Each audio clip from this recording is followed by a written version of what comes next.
Do livro Pão Nosso, capítulo 160, A Grande Luta, psicografado pelo médium Francisco Cândido Xavier, através do Espírito Emmanuel.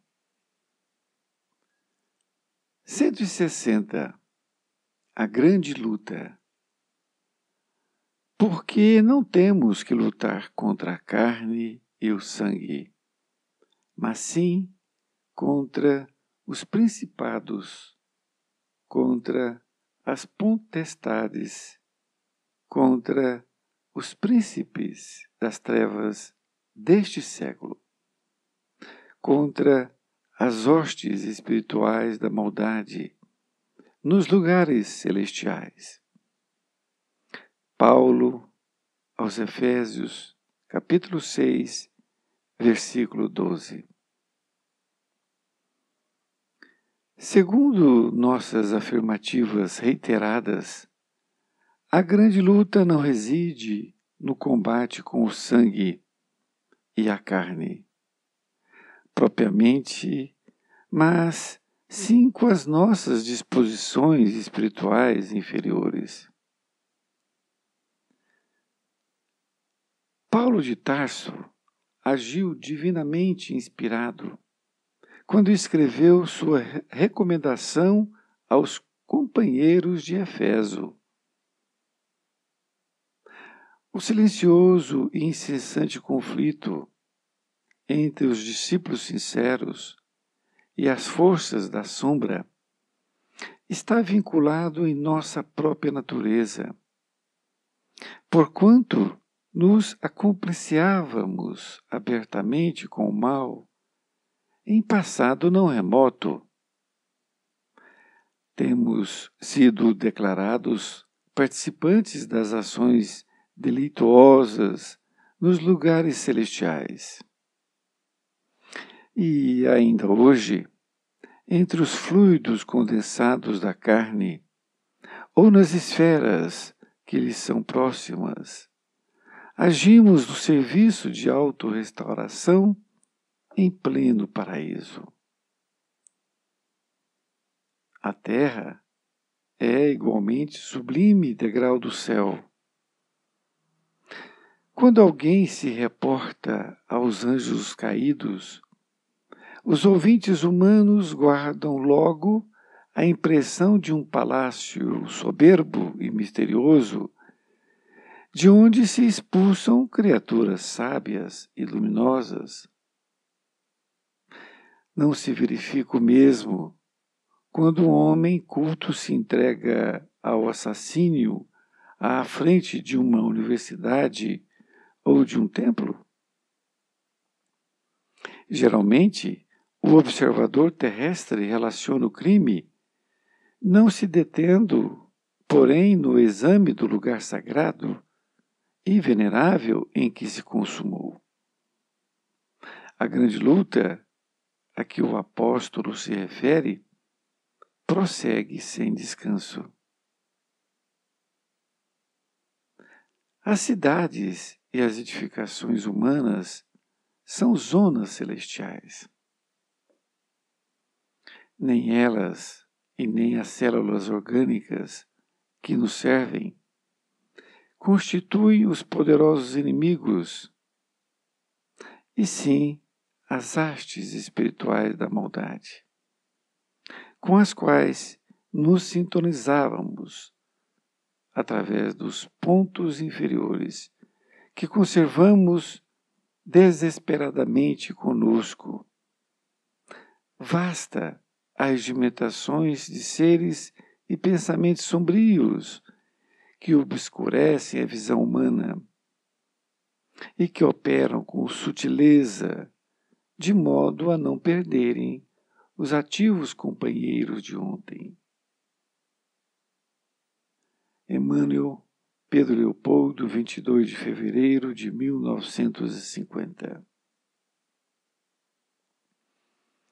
Querido amigo, querida amiga, aqui estamos nós diante de uma lição profunda, de grande reflexão para todos nós. Então, esta passagem, essa lição intitulada por Emmanuel, A Grande Luta, ele utilizou esta passagem evangélica que Paulo escreveu ao povo de Efésios.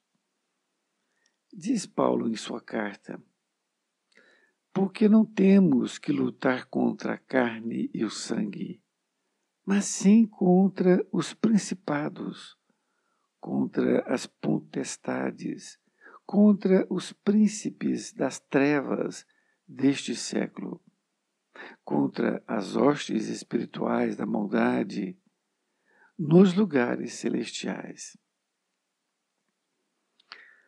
É importante nós já observarmos algumas palavras, as suas reais traduções, para que nós possamos ter um melhor entendimento. Os principados são os territórios governados por príncipes, não é? Então, existem diversos territórios pequenos, que não são países, mas são considerados um Estado. Então, esta palavra aqui colocada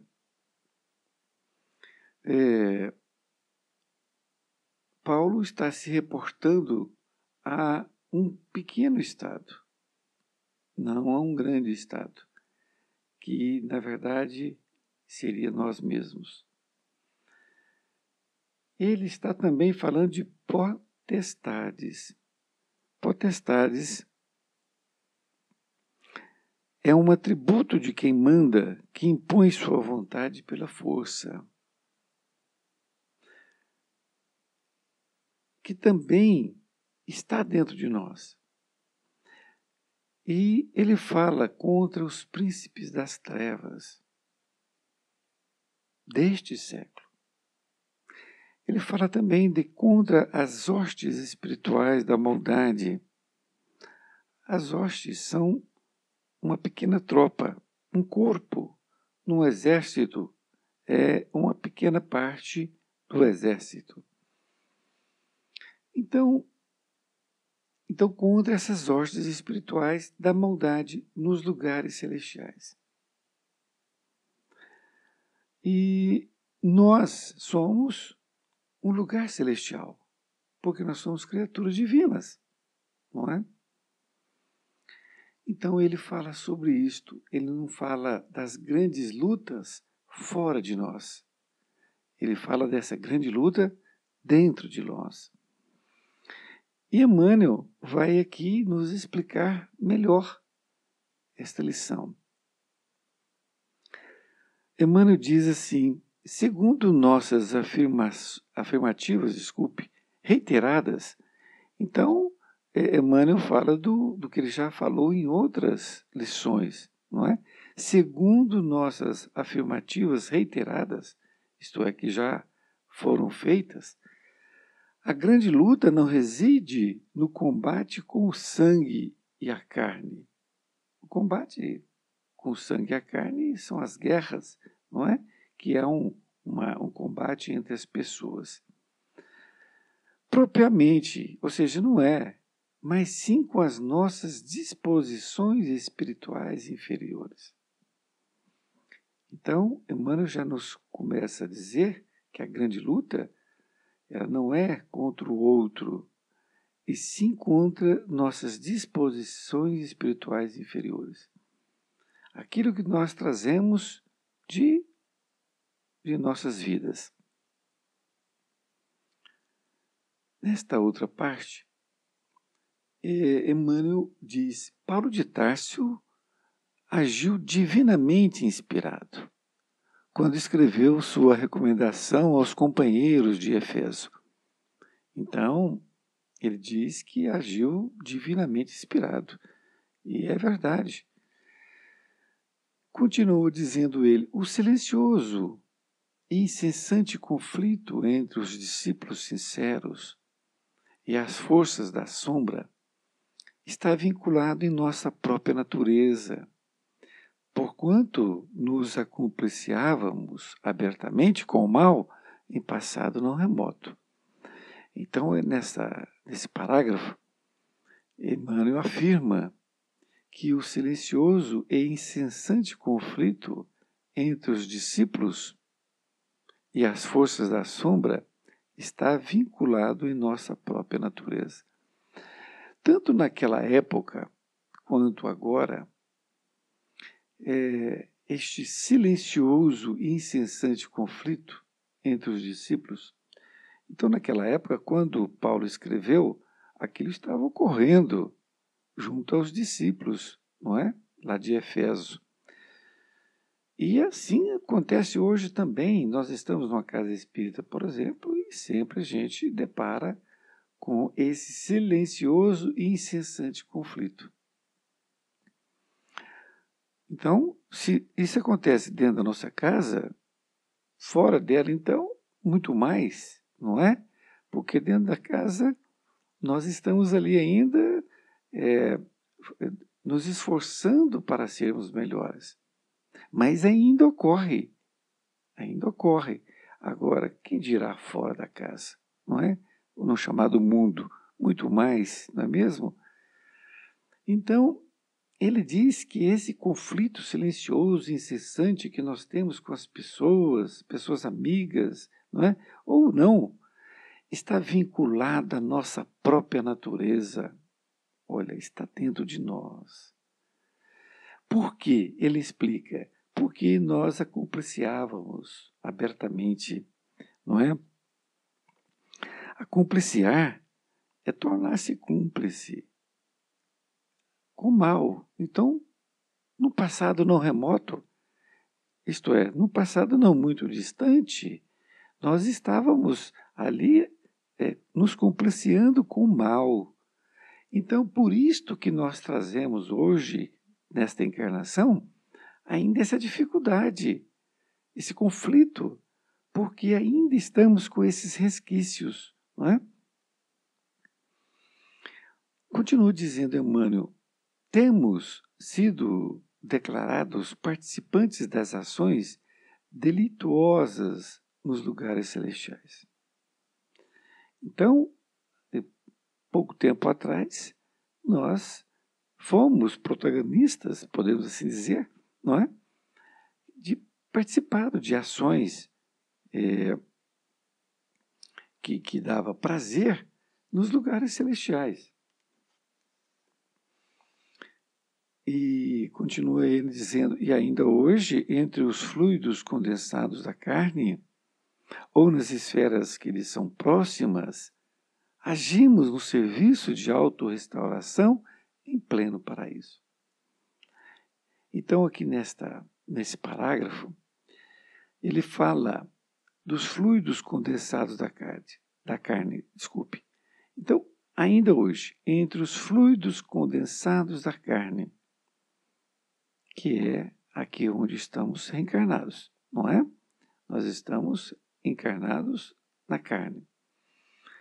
Então, seja aqui ou nas esferas que lhe são próximas, esferas que são próximas são o plano espiritual que está próximo de nós. Isto é, não tem muita diferença no nível vibracional, não é mesmo? Ele diz que agimos no serviço de autorrestauração em pleno paraíso. Ora, então ele diz que aqui, a nossa casa, aqui é o planetária, a Terra, ele é um paraíso, não é? Ele vai explicar melhor por quê.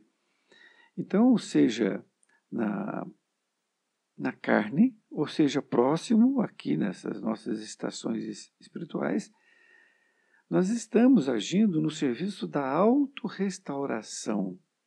Autorrestauração, que significa o quê?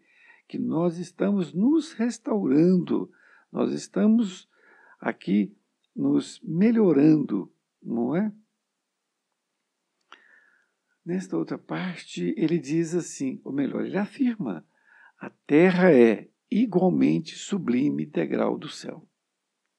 Então, por isso que ele falou, né, lá atrás, que aqui nós estávamos em pleno paraíso. Então, ele afirma que a terra é igualmente sublime degrau do céu. E por que isso, degrau do céu? Porque é o começo, ou seja, é uma continuação de uma escada que nós temos que percorrer para irmos ao céu. A nossa redenção ou a nossa evolução moral, não é? Ele é uma escada que a gente já vem caminhando nela. Então a Terra é um degrau para a gente ter essa ascensão para chegar à Terra. Então ele está afirmando isto. Então, aí ele continua dizendo, quando alguém se reporta aos anjos caídos, os anjos caídos nos foi colocado pela Igreja Mãe, como dizia Chico Xavier,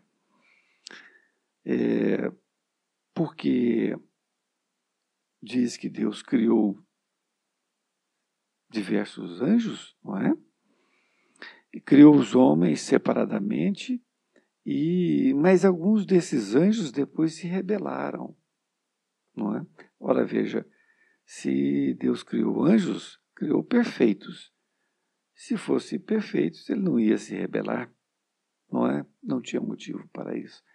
Mas, enfim, isso é outra história. Vamos aqui nos ater à lição.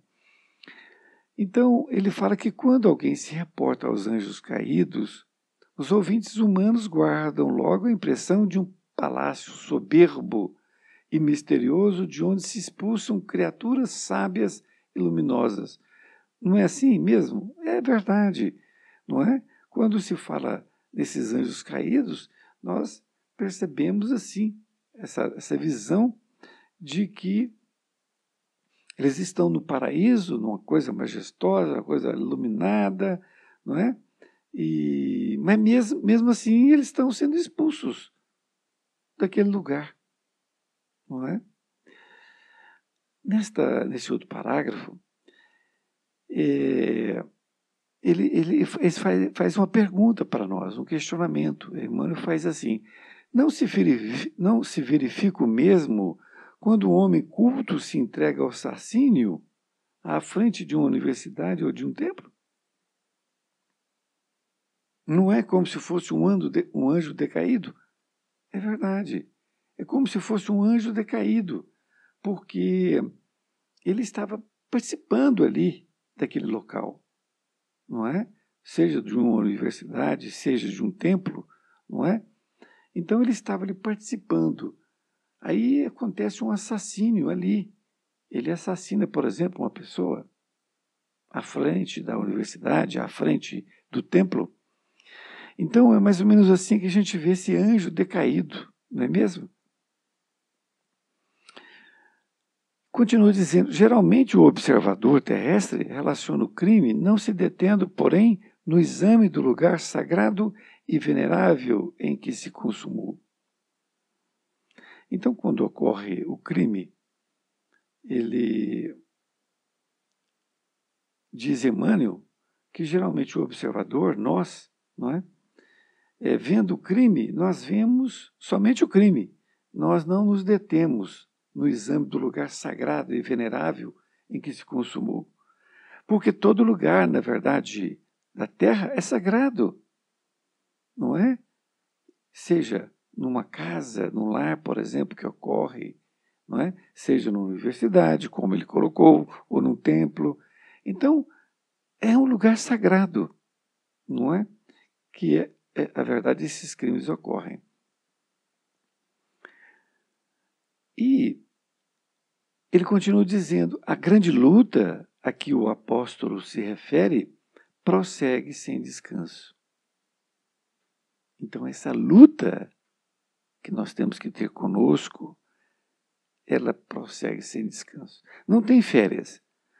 Não tem como você dizer assim, bom, nossa casa espírita agora está de férias, então, portanto, agora eu vou entrar na orgia, eu vou fazer aquilo que a minha parte inferior ainda, não é? As coisas que eu gosto do passado, eu vou fazer isso agora, porque estou de férias. Nada disso. É exatamente o que ele diz, sem descanso. Não tem, porque praticar o Evangelho de Jesus é a todo dia, a toda hora, em qualquer lugar, enfim, não tem tempo, não tem lugar, não tem nada. Nesta outra parte, ele diz assim: as cidades e as edificações humanas são zonas celestiais. Então, tudo ao nosso redor, Emmanuel está afirmando que são zonas celestiais. E é verdade, porque se nós pensarmos que aqui nós estamos e não vendo a nossa situação como um tumulto generalizado, como a gente muitas vezes vê pelo que passa na televisão, nas notícias e tal, são zonas celestiais. Mas que ocorre por quê? Por conta disto, por conta desse conflito que nós estamos tendo conosco mesmo. E nós vamos ver aqui agora o que Emmanuel vai nos explicar. Diz ele, nem elas e nem as células orgânicas que nos servem constituem os poderosos inimigos. Olha que colocação. Então, nem elas, nem as células orgânicas que nos servem. Nem elas. Ele está se referindo o quê? A essas zonas celestiais. As zonas celestiais são os lugares da Terra. Então ele está dizendo que não são essas zonas celestiais as responsáveis, e nem as células orgânicas, ou seja, o nosso corpo. Porque nós viemos muitas e muitas décadas, não é? Dizendo que a carne era fraca, colocando a culpa, a responsabilidade na carne, no nosso corpo físico. E Emmanuel está assim, bem claro, dizendo, então não são os lugares aqui na Terra. Ou seja, um presídio, por exemplo, não é o presídio e nem o corpo nosso que constitui os poderosos inimigos. Ele está afirmando isso. Não são os lugares e nem nosso corpo, que seriam aqui essas células orgânicas, mas sim as hastes espirituais da maldade, com as quais nos sintonizamos através dos pontos inferiores que conservamos desesperadamente conosco. Vastas arregimentações de seres e pensamentos sombrios que obscurecem a visão humana e que operam com sutileza, de modo a não perderem os ativos companheiros de ontem. Olha que coisa. Vamos aqui refazer essa parte. Então, Emmanuel diz que não está nos locais, então seja no presídio, seja na sua casa, seja num templo, não é? Não é ali que está o problema, vamos assim dizer, a maldade. Não podemos colocar como local ou no nosso corpo físico como os responsáveis pelo que está acontecendo. Ele diz que são nas hastes espirituais da maldade, com as quais nos sintonizamos. Então, nós estamos sintonizando, veja bem, nós estamos sintonizando pelo pensamento através dos pontos inferiores que conservamos desesperadamente conosco. Então, a nossa parte ainda, vamos dizer assim, sombria, que nós ainda temos, é que faz com que nós possamos sintonizar, se nós não vigiarmos naturalmente, com vastas regimentações de seres e pensamentos sombrios que obscurecem a visão humana e que operam com sutileza, de modo a não perder os ativos companheiros de ontem. Então, as criaturas desencarnadas que estão no mal, da qual fazemos parte, esses companheiros, então, no passado, não muito distante, Nós éramos companheiros dessas criaturas, mas eles continuaram no mal e nós estamos querendo sair do mal. Nós estamos querendo sair, nós não queremos fazer parte mais. Mas ainda guardamos, ainda somos companheiros de ontem, como ele coloca, não é? Então, eles não querem perder esses ativos companheiros. Eles não querem perder nós. Eles não querem, eles querem manter ali a nossa relação. E aí, eles começam a agir na nossa casa, dentro do nosso lar. Como? Então, você está se propondo a ser um seguidor do Cristo. O que ele faz? Como ele não está conseguindo em você, porque você está fechado para o bem, vamos assim dizer, ele vai na sua esposa e faz com que ela crie um problema com você, sem sentido nenhum, não é? Ou o contrário também acontece, não é? A mulher está tendo uma vocação para o Evangelho de Jesus, querendo fazer o bem, querendo ali estar sempre do lado do bem, e o companheiro desavisado, não é? Desavisado, porque ele não pensa em coisas espirituais, ele até pode achar que existe, mas que aquilo não influencia ele. Então ele é influenciado naquele momento. E aí ele vai e cria um problema. Não, você não vai sair hoje, não é? Você volta mais cedo, não sei o quê. Não para ficar com ele, mas porque ele está querendo criar embaraços. Então, de todas as formas, isso acontece. Então, é isso que nós temos que tomar cuidado. Porque, de alguma forma, esses companheiros, eles nos criam embaraços. Por quê? Porque ele não quer nos perder. Ele quer que nós continuemos ainda tendo este mesmo convívio. Olha,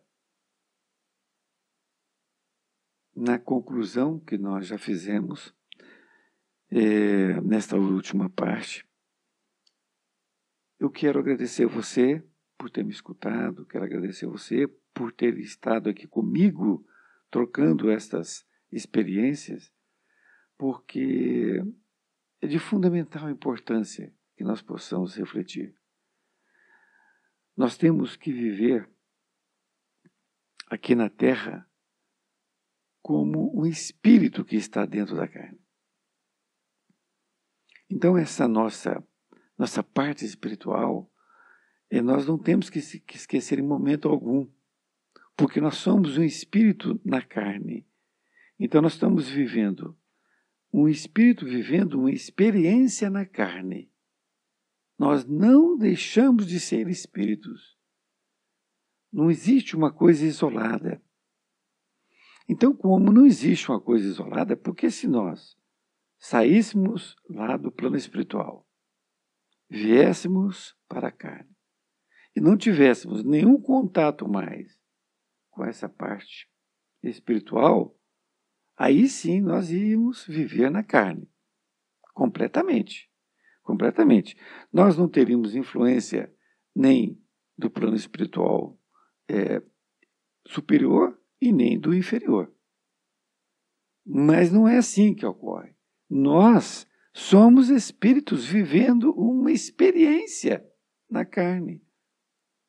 E por isto nós temos esta influência tanto do plano superior quanto do plano inferior. E pelo fato de nós guardarmos ainda uma grande parte de um passado não muito distante, como coloca Emmanuel, é que nós somos influenciados. Influenciados pela essa parte nossa ainda não trabalhada. Nós não temos que nos sentir maus, ou seja, puxa vida, eu sou a pessoa má ainda. Nada disto. Nós temos que nos, junto com essa parte boa e a não boa, não é? A nossa sombra, assim chamada, nós temos que ter amor por ela. Porque foi assim que nós chegamos até aqui. Então, essa parte que é uma névoa negativa, nós temos que trabalhar incessantemente. Trabalhar, trabalhar, trabalhar, para que nós possamos, abrindo espaço para o bem. E à medida que vai vindo o bem para nós, o mal não vai tendo espaço. Ele vai ter que sair de nós de alguma forma. É como um vaso, não é? Que tem um líquido. Este líquido tem uma parte limpa e uma parte suja. Como que nós fazemos para que esse líquido fique completamente limpo? É jogando um líquido limpo dentro dele. Não é assim? Assim a parte suja vai saindo. Para mim foi muito importante a lição, espero que tenha sido para você e espero encontrá-lo em breve para que nós possamos aqui estudar o Evangelho de Jesus. Fique com Deus. Um grande abraço.